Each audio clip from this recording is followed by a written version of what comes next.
इस वीडियो में हम जैवमंडल कार्यक्रम या बायोस्फीयर रिजर्व्स के बारे में पढ़ेंगे। राष्ट्रीय उद्यानों या वन्यजीव अभयारण्यों की स्थापना के साथ साथ सरकार द्वारा जैवमंडल कार्यक्रम भी बनाए गए हैं। जैवमंडल या बायोस्फीयर रिजर्व के अंतर्गत जीवों के संरक्षण के साथ साथ इन स्थानों पर वैज्ञानिक अनुसंधान और ऐसे विशिष्ट कार्य किए जाते हैं जो कि जीवों के संरक्षण में विशेष भूमिका निभाते हैं। तो जैवमंडल कार्यक्रम के अंतर्गत मानव एवं जैवमंडल कार्यक्रम मैन एंड बायोस्फीयर प्रोग्राम या MAB के तहत यूनेस्को द्वारा वर्ष 1971 में पूरे विश्व में बायोस्फीयर रिजर्व नेटवर्क प्रोग्राम की स्थापना की गई। बायोस्फीयर रिजर्व का मुख्य उद्देश्य जैव विविधता संरक्षण के साथ साथ ऐसे सुरक्षित क्षेत्रों की स्थापना करना है जहां पारिस्थितिकीय या इकोलॉजिकल एवं पर्यावरणीय जीव विज्ञान के आधारभूत एवं विशिष्ट शोध कार्यों को संपन्न किया जाता है। भारत का पहला जैवमंडल आरक्षित क्षेत्र नीलगिरी बायोस्फीयर रिजर्व क्षेत्र है जो वर्ष 1986 में पश्चिमी तट पर स्थापित हुआ। प्रबंधन या मैनेजमेंट की दृष्टि से देखा जाए तो बायोस्फीयर रिजर्व क्षेत्र को 5 अनुक्षेत्रों में बांटा या 5 एरियाज में बांटा जा सकता है, जैसे कोर अनुक्षेत्र या मैनिपुलेशन यानी वानिकी अनुक्षेत्र, मैनिपुलेशन यानी टूरिज्म अनुक्षेत्र, मैनिपुलेशन कृषि अनुक्षेत्र, रेस्टोरेशन अनुक्षेत्र। तो किसी भी बायोस्फीयर रिजर्व को 5 अलग अलग कैटेगरीज में स्थान विशेष के आधार पर इनको बांट दिया जाता है। भारत में स्थापित किए गए जैवमंडल क्षेत्र या बायोस्फीयर रिजर्व निम्न प्रकार से हैं, जैसे ग्रेट निकोबार जैवमंडल अंडमान एवं निकोबार द्वीप समूह में है, मन्नार की खाड़ी जैवमंडल तमिलनाडु में, कान्हा जैवमंडल आसाम में, काजीरंगा जैवमंडल ये भी आसाम में, मानस जैवमंडल आसाम में, नोकरेक जैवमंडल मेघालय में, नमदाफा जैवमंडल अरुणाचल प्रदेश में, नंदा देवी जैवमंडल उत्तर प्रदेश में, नीलगिरी जैवमंडल कर्नाटक में, नॉर्थ अंडमान जैवमंडल अंडमान निकोबार द्वीप समूह में, रन ऑफ कच्छ का जैवमंडल गुजरात में, सुंदरवन जैवमंडल पश्चिमी बंगाल में, थार रेगिस्तान जैवमंडल राजस्थान में, उत्तराखंड जैवमंडल उत्तर प्रदेश में। इस प्रकार से भारत में स्थापित कुछ जैवमंडलों का अध्ययन हमने किया। जीवों के संरक्षण में अभयारण्यों, राष्ट्रीय उद्यानों, जैवमंडल के अतिरिक्त मानव द्वारा प्रत्यक्ष रूप से भी संरक्षण के कई उदाहरण मिलते हैं, जिन्होंने अपने जान की आहुतियां देकर और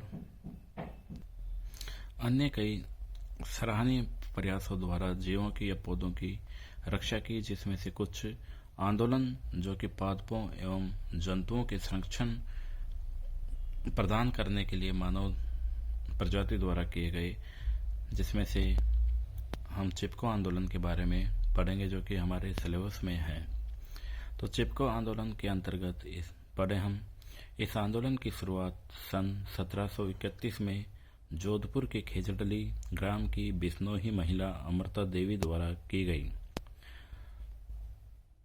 चिपको आंदोलन जोधपुर के महाराजा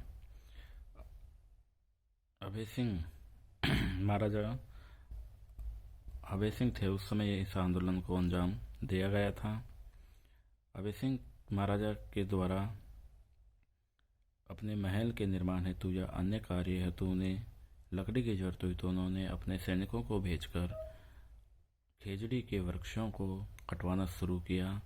तो वहाँ के ग्राम की जो बिश्नोई जाति थी, जो कि उनके 29 धर्म में, बिश्नोई का अर्थ है 20 + 9 यानी बिश्नोई, उसी से ही इनके 29 धर्मों से ही इनकी जाति का नाम पड़ा।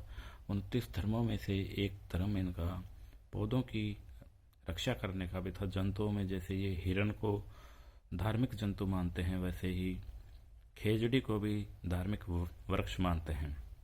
तो बिश्नोई समाज के धर्म सिद्धांतों में से खेजड़ी उनका धर्म वृक्ष है तथा इसे काटना धर्म के विरुद्ध समझा जाता है।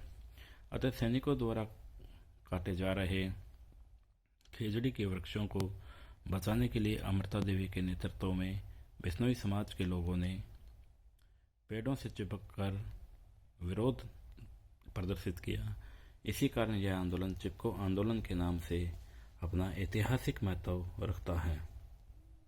इस आंदोलन में स्वयं अमृता देवी, उनके पति रामोजी और 3 पुत्रियों सहित 369 बिश्नोइयों ने अपनी जान देकर खेजड़ी वृक्षों की रक्षा की। इसी से प्रभावित होकर तत्कालीन राजा को राज्य में खेजड़ी के वृक्षों को काटने पर प्रतिबंध लगाना पड़ा। आंदोलन में शहीद बिश्नोइयों की याद में आज भी खेजड़ली क्षेत्र में मेला आयोजित किया जाता है। इस आंदोलन से प्रभावित होकर देश के विभिन्न राज्यों में वृक्षों को बचाने एवं पर्यावरण संरक्षण के लिए कई आंदोलन लड़े गए, जैसे बांसवाड़ा क्षेत्र में रुख बाइला, कर्नाटक में अप्पेको चालुवली आंदोलन, जम्मू कश्मीर, हिमाचल प्रदेश और उदयपुर में अरावली बचाओ आंदोलन, दार्जिलिंग क्षेत्र में एकल प्रजाति वृक्षारोपण का विरोध। इसी प्रकार चमोली जिले के मलारी घाटी में वनों की नीलामी के विरोध में चंडी प्रसाद भट्ट के नेतृत्व में किया गया संघर्ष भी उल्लेखनीय है।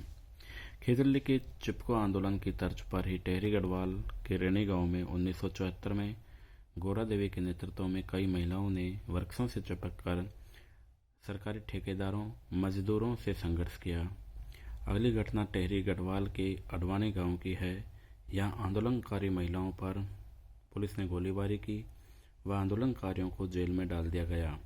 तभी चिपको आंदोलन के पहले सुंदरलाल बहुगुणा व बाद में चंडी प्रसाद भट्ट के साथ संयुक्त कुशल नेतृत्व प्राप्त हुआ। इन सभी प्रयासों के दबाव में आकर उत्तर प्रदेश सरकार ने वन संरक्षण के पक्ष में कई प्रतिबंध लगाए।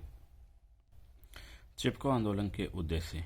इस आंदोलन के निम्न उद्देश्य निर्धारित किए गए हैं। आर्थिक स्वावलंबन के लिए वृक्षों के व्यावसायिक कटाव पर पूर्णतः प्रतिबंध लगाना, वनों का सर्वेक्षण कर लोगों की न्यूनतम आवश्यकताओं के आधार पर उनके अधिकारों का पुनर्निर्धारण करना, बंजर भूमि को हरा भरा करने के काम में स्थानीय लोगों की भागीदारी और वृक्ष खेती को प्रोत्साहित करना, ठेकेदारी प्रथा को समाप्त करके वन गतिविधियों के लिए ग्रामीण समितियां गठित करवाना, स्थानीय पारिस्थितिकी और आवश्यकताओं पर आधारित प्रजातियों का संवर्धन करवाना और वृक्षारोपण पर पूरा ध्यान देना। धन्यवाद।